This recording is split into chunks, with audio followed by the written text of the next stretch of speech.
Hey guys, my name's Annalise Hagen and I am the world's first face yogi and author of The Yoga Face. I wanted to show you today 3 different things you can do to help your neckline. And we're gonna start with a resistance weightlifting exercise for the face, which is gonna specifically work right here, which will help with your neckline. All right, so I've got 2 different size spoons, and we're gonna start small and work our way up. Okay.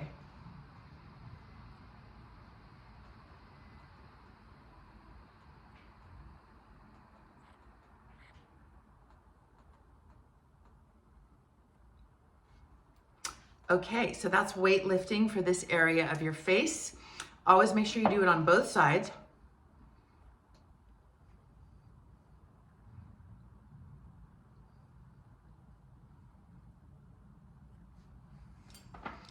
And then once you've gotten comfortable with that amount of weight, you can do it with another spoon, a bigger spoon.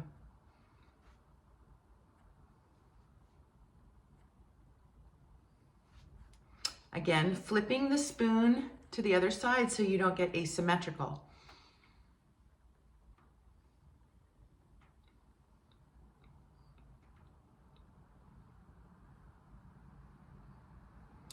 Okay, so that's number 1. I'm gonna put my spoons down. Then if you wanna work up to even a bigger spoon, you can do a ladle or something like that.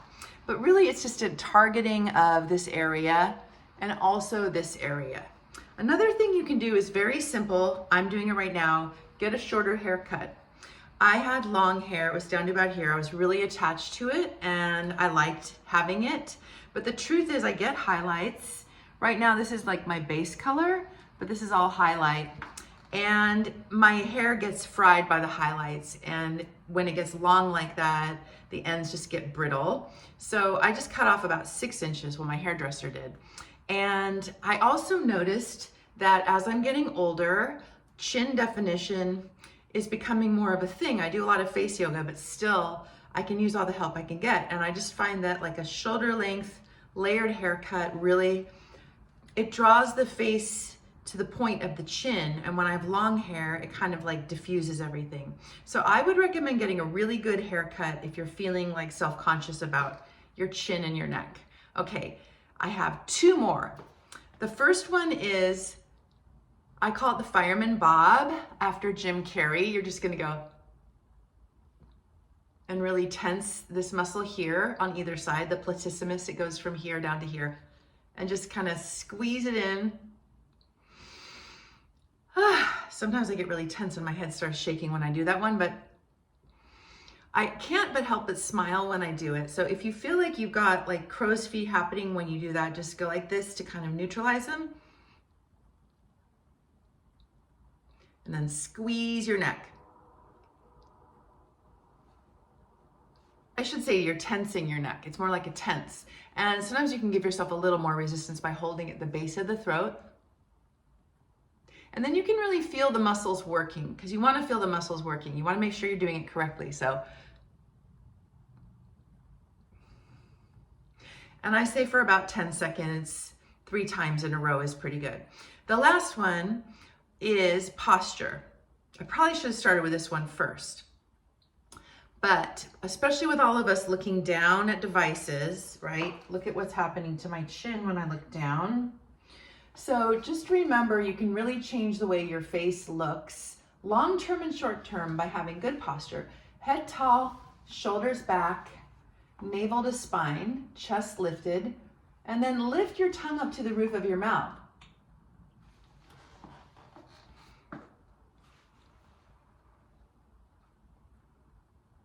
And hold that for about 10 seconds. So again, shoulders back, head tall, navel in, chest high, and then tongue to the roof of the mouth like a wet blanket being plastered onto a ceiling.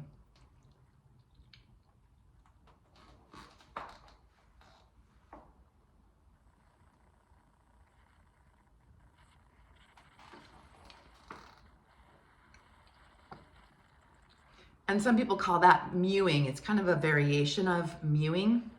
So those are my tips for a better neckline and a kind of more revitalized, sculpted looking face and vibe. So just remember, your posture is also super important because the way you hold and stand, if you need to look at a device, try to look at it eye level, right? So you're not looking down and doing this. That also shortens your cervical spine and you lose the curve in it.